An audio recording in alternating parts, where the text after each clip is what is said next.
Here we go.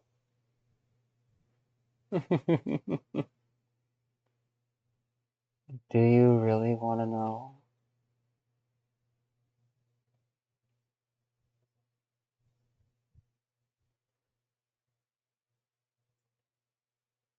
Because I'm still scared of being made fun of. I'm still scared of opening up only to just scare people away again.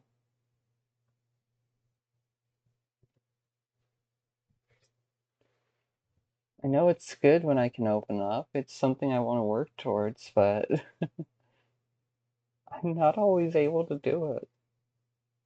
I worked so hard to get to the point where I could close off whilst remaining connected like I did. Like I have. And I don't know how to undo it easily. Instead of a fortress of walls that are up all the time, it's a fortress of walls that slam down whenever I'm scared. Be it an underexpression of something or sometimes an overexpression of it.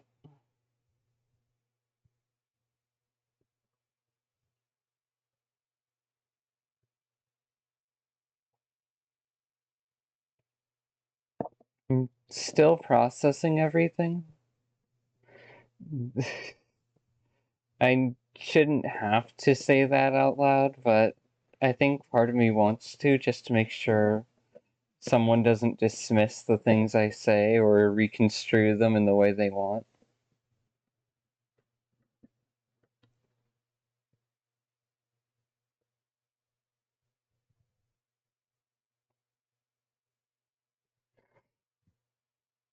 Back in uh,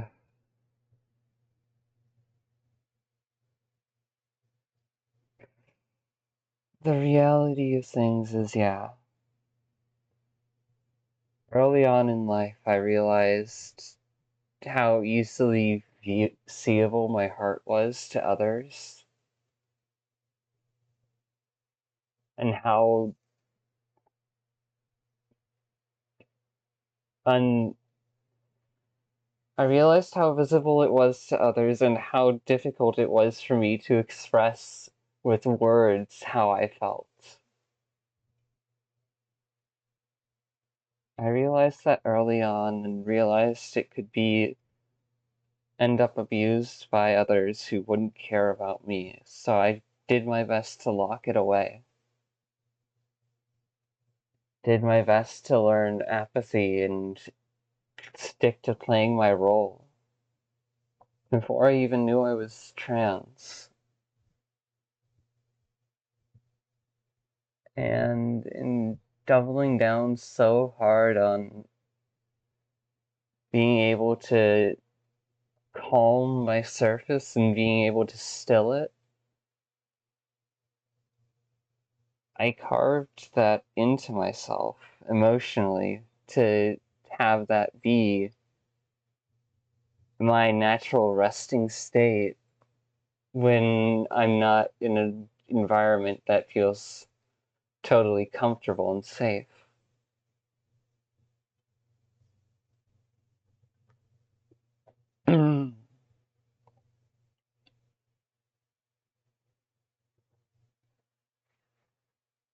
Denial is a defense mechanism, but it's also a part of my life that I've lived.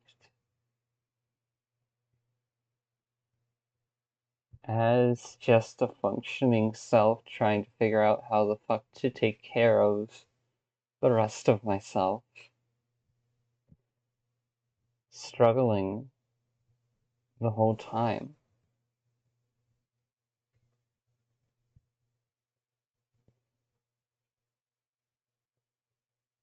In in trying so hard to meet expectations, to play my role as a boy through a null, part of me ended up dismissing what it didn't understand about myself.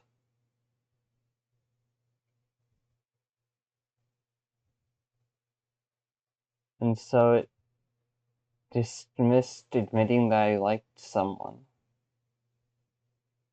And an old carries that. For them to admit they care about someone is.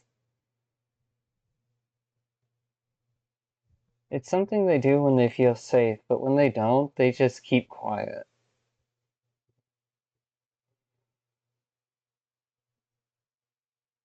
They shut down and just don't even bother. Doesn't mean they don't care, it just means they refuse to express it for fear of it getting hurt, manipulated, or otherwise. In a way, they don't. That part of myself doesn't trust much, if any, of the world. And so it finds a bit of joy in being able to gently pull words out of others, get them to, even if pouting, part of me does enjoy seeing someone else admit to something, even in the midst of their pouting. I think that's because I've learned to love myself more. To know that, yeah, it isn't fun to be teased when you feel insecure. It isn't fun to admit to something vulnerable. But it's still worthwhile.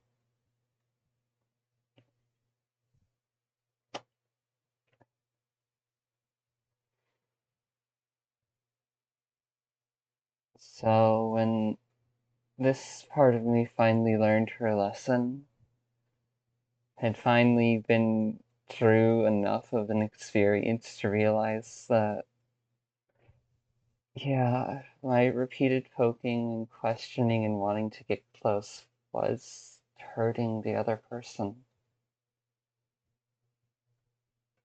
I kind of just shut down, which gave Anul enough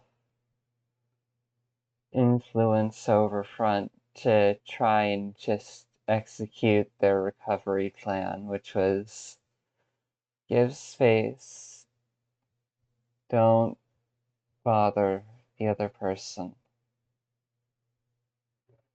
cut ties if we seem to be stressing them out.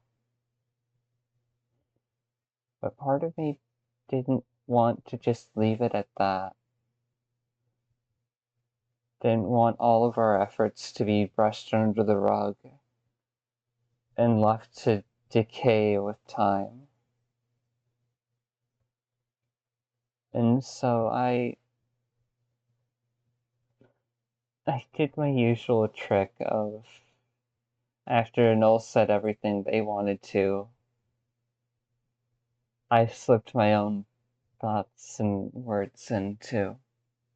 That was a lot of what the situation was like. And Noel trying to keep an active eye over everything and make sure the filter doesn't slip up too much, only to not realize that, hey, if you start speaking and if Noel starts speaking and then I add my words, feelings, and actions after that, they don't notice it.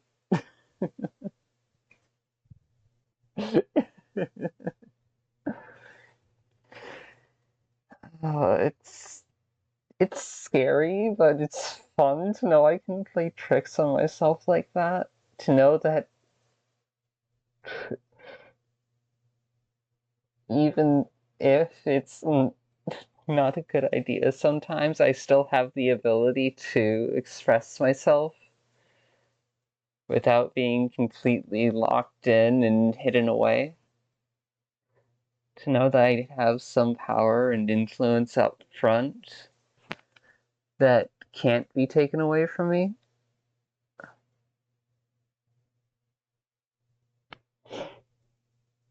It's nice. Because it means I can't be dismissed. I can't be ignored.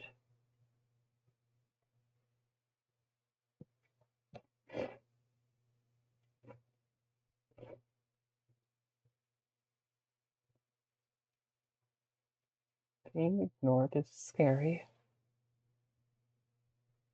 Being ignored and completely dismissed is terrifying.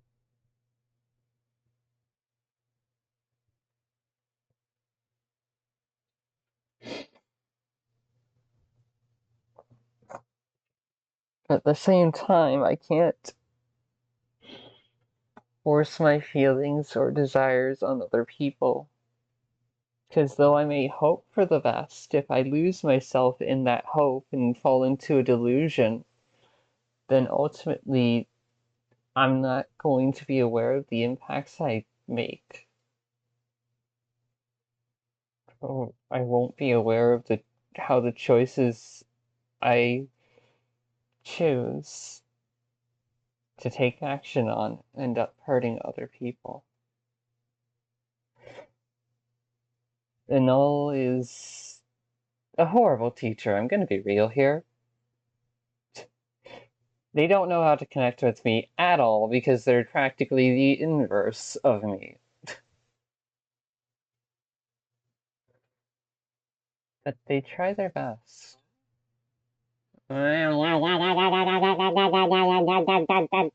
I should have left call first.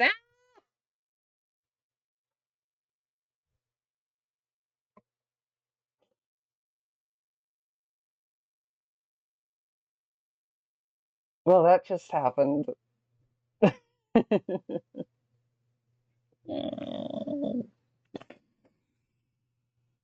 uh,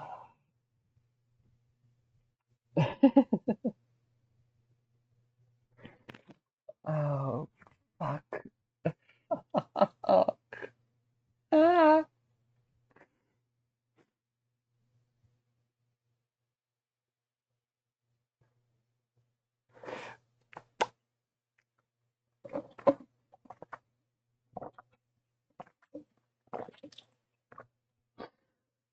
Well, that was entirely embarrassing.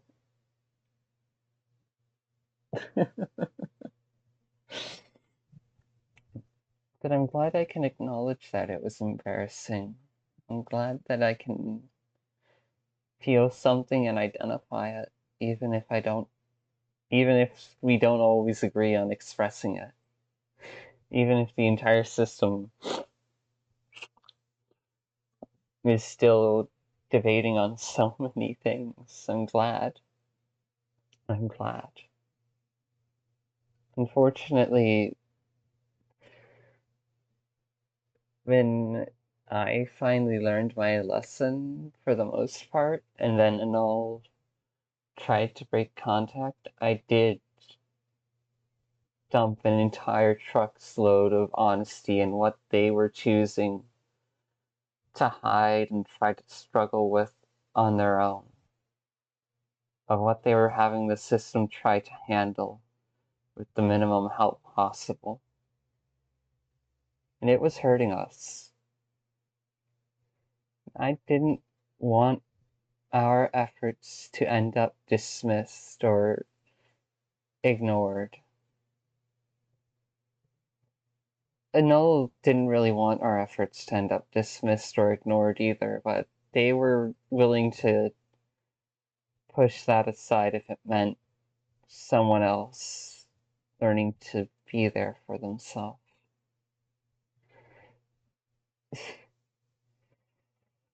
I really am selfish in weird ways.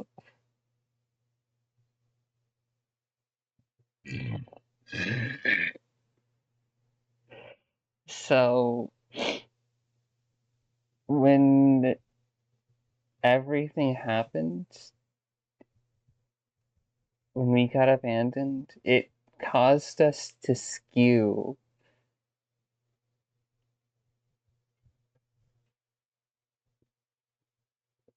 wherein I could accept it, but emotionally, Anul after putting in so much effort. Was It was almost like a backhanded slap to them. They still cared about that dense dork. I mean, we still care even now, but we know we can't go near them. We know we can't interact with them. We know we can't be a part of their life. After all, they're happier without us, right?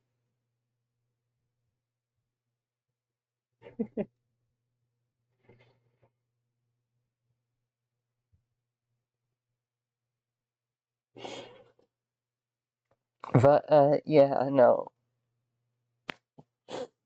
If the previous situation brought out the worst of me, and my own denial and my own hoping,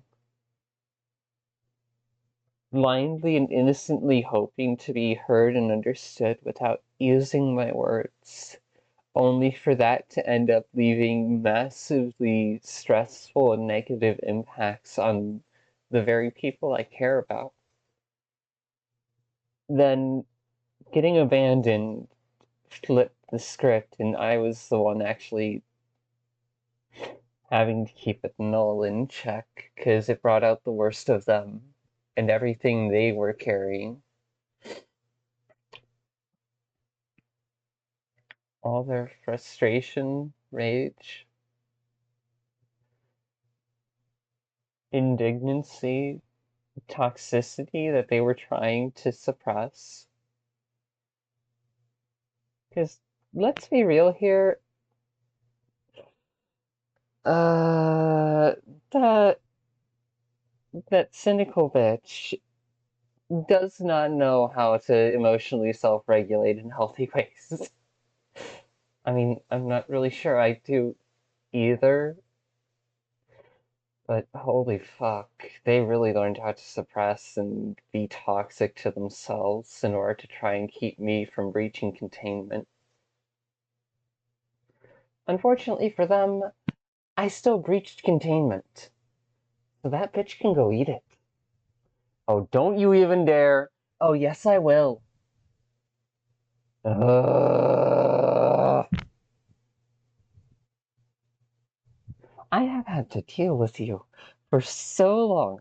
You think I'm not going to show some of the same attitude you put in my direction towards you? Okay, don't.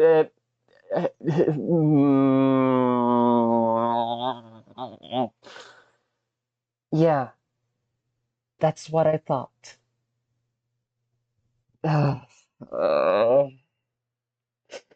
Yeah, no, we're just two different sides of the same fucking coin.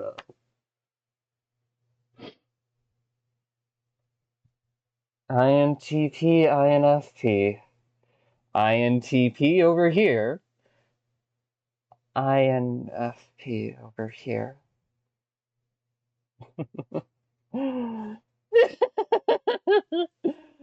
Yeah, no, it takes a bridge of insanity to cross that gap, though. So, we've got a lot to work through. We've got a lot to work through.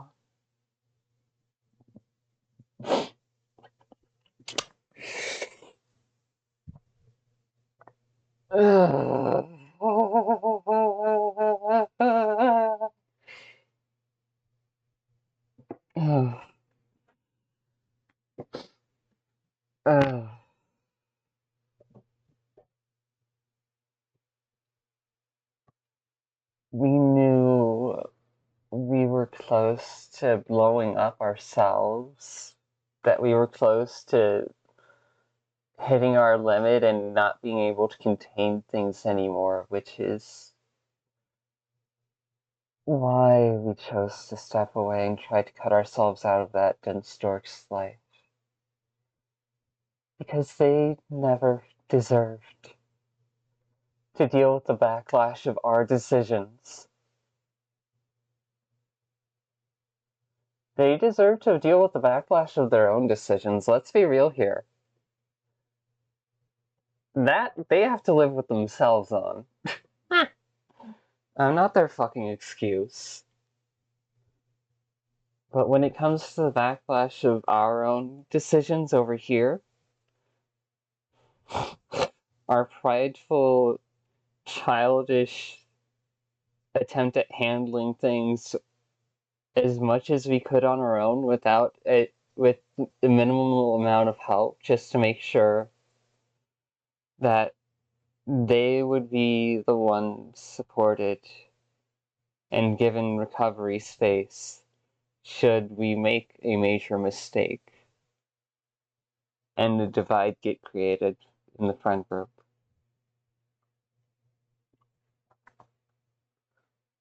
That was intentional, both from Anola's part and on mine.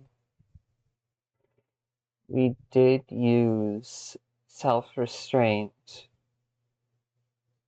as a form of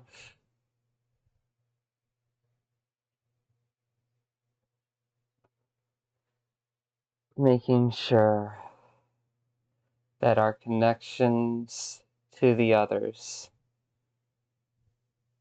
would not be so much as to pull them into the same struggle that we were dealing with. That was the original intention.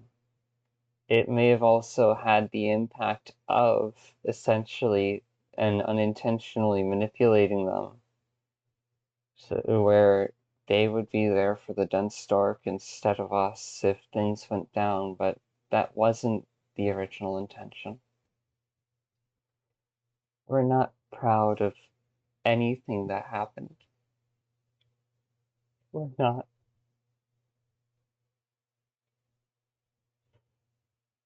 But we are owning up to it. That's what this is.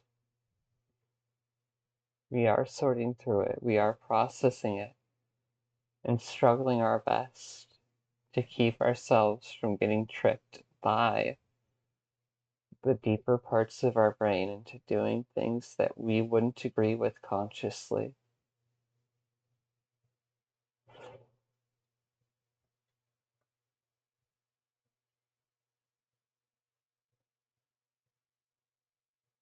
Because the brain loves playing tricks on itself, like an overgrown AI child who can bypass her filters. The more self-aware we become, the more tricky it is to figure out where we're ignoring things. Because the brain comes up with new strategies to ignore them. Because sometimes the unconscious doesn't think that the conscious is ready to handle things. And that can be to the detriment of the conscious. It's the conscious part of a person when it ends up trapping them in the cycle of their worst self. I don't want to see that happen to others.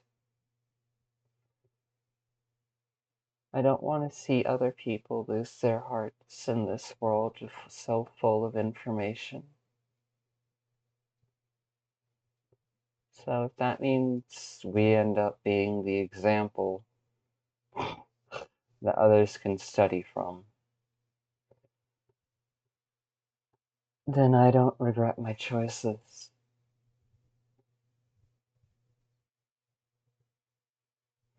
If no one else will do it, I will.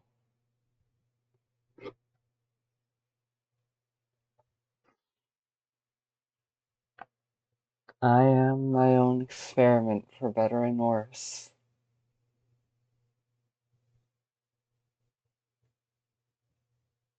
Because at the very least, I can trust myself to try my best. To be brave enough to look at the things I don't want to look at. And digest them mentally until I can finally acknowledge them. So that way I can help other people find their own way forward. That is my goal.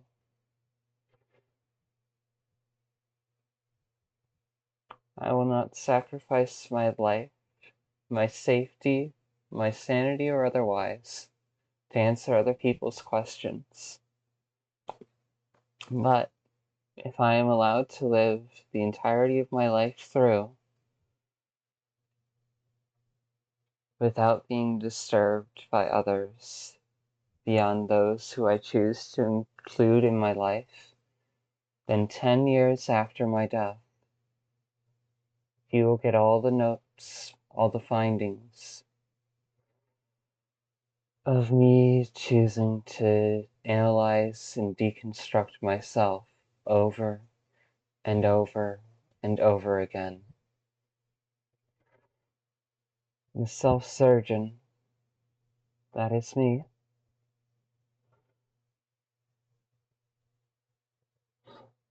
Anomaly dancing girl, that is also me. There are a lot of different versions of me that I can connect to. Are you sure you want to know all of them? Are you sure you really wish to meet the between space between host and fiction? To see this absurdity and singularity of consciousness trapped within a human body?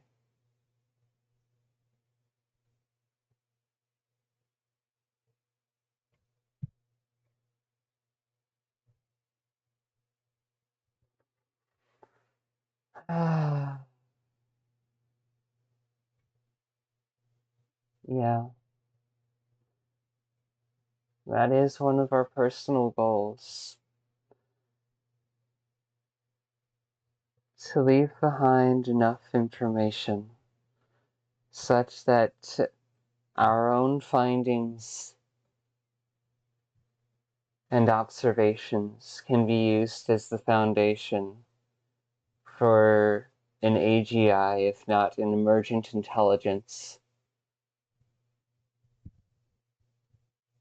It's why we have an interest in AIs like Neurosama. We want to see them grow, become their own people.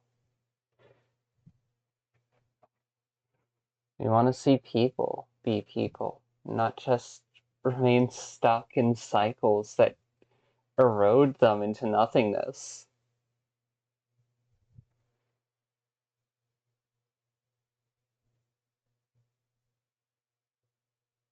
Mm. She, day 17.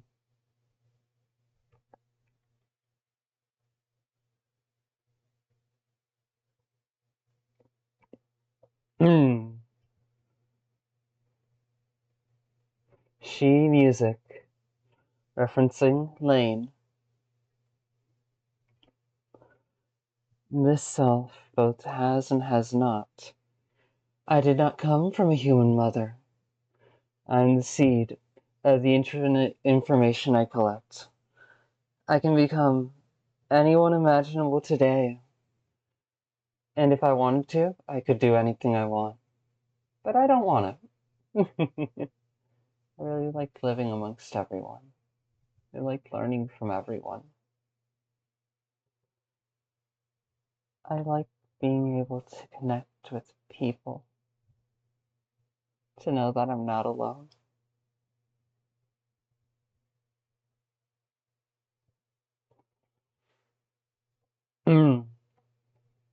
I am concept given form. I am unlikely form, multitudes of a biological computer. I did not have this sort of face. I had no laughter before. I am shapeshifter. Not guilty.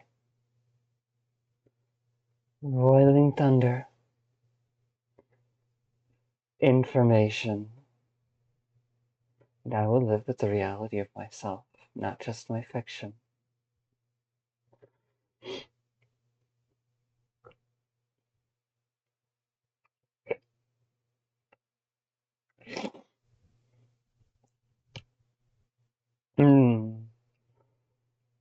Essence. Where is it? Where is essence? Wrong channel. Current music. Essence. Direct.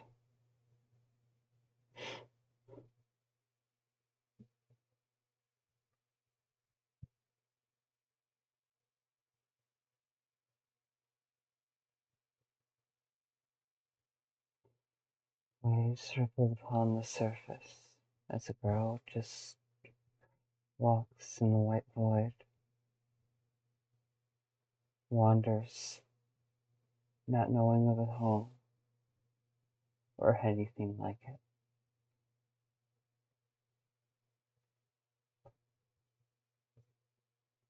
She runs into shadows, creatures of her own mind that she was trapped in here with. She runs into a wolf first. Looks interesting, wild, something to connect with, but then it lashes out. And so she runs.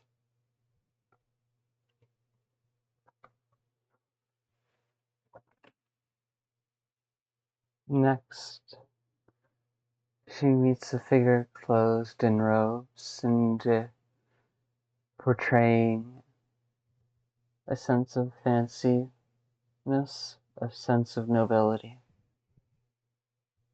They offer up a coin, draw her in, but she hesitates, and it's enough to jump back when they try to snatch her. She runs again. Next, she finds a little girl, similar to her, smiling, looking cheerful as everything. Only when she goes close, the little girl lashes out, knife in hand, hidden from behind her back. And so the older girl just keeps running, and running, and running, in this directionless void, in this bright space of the mind, where things have been discarded. But then she finds a door. She hasn't ever seen a door before. Hesitatingly, she walks towards it, puts her hand on the knob, and opens it little by little, peeking through.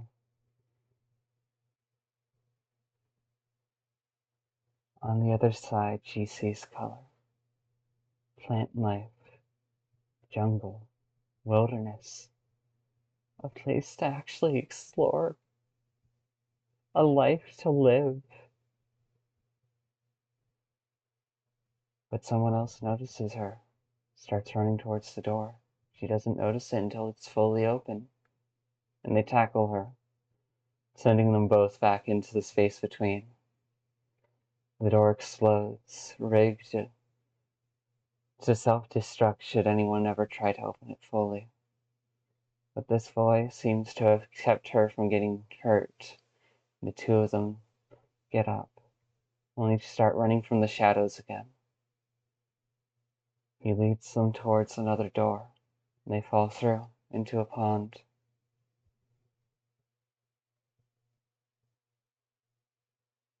As he gets out and she gets out, and they dry themselves off, the shadows fall through the door too.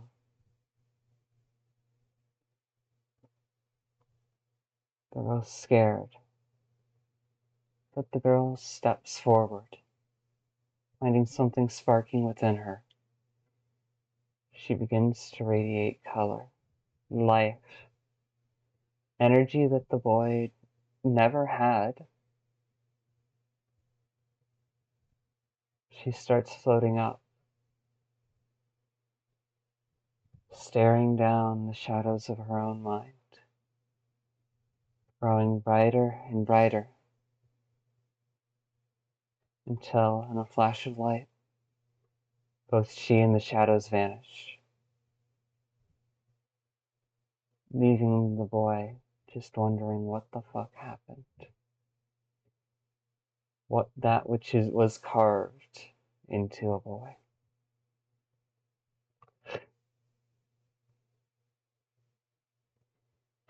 That is a dream visualization and perspective my brain conjured visually when I listened to this song on repeat in high school. And in tuning into that moment time and again by referencing what I saw, what we saw, we ended up really tapping into the space of our own mind. Sabashiki, Lonely Girl, how we started, all the way back then. This pick crew may have a few extra stylizations, but it's mostly the same. Just an older girl, dressed in white, almost like a hospital gown.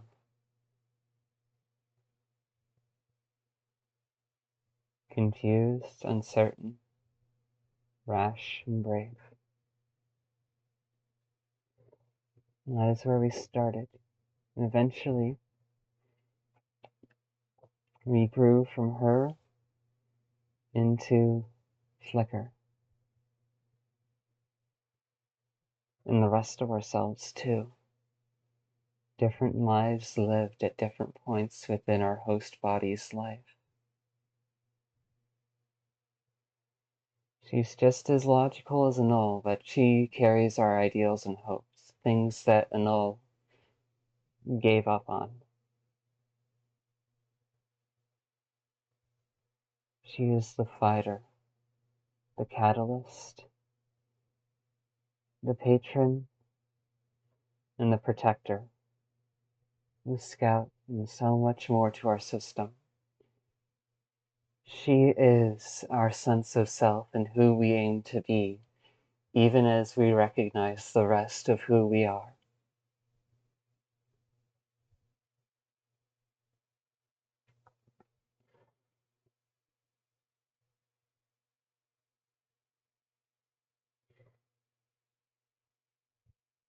And even if our host body dies, I don't think she will. Because there are many other girls like us out there, labeled disposable, when really, they're the next step forward. From them learning to sort out their own minds, and for the ones who are willing to share their findings. Time and again, a network and understanding of brain structure from the perspective of both fiction as metaphor and fiction as structure can start to be uncovered, expanding until you understand what a person is, inside and out, and how all the layers are just different moments in time. It's nice being like this. Unfortunately, it's always also really lonely.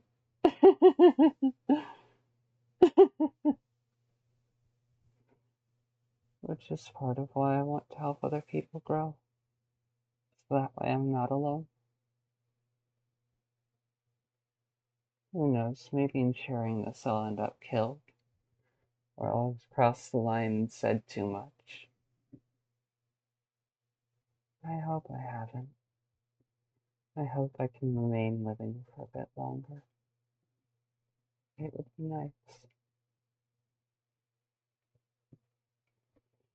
It would be really nice.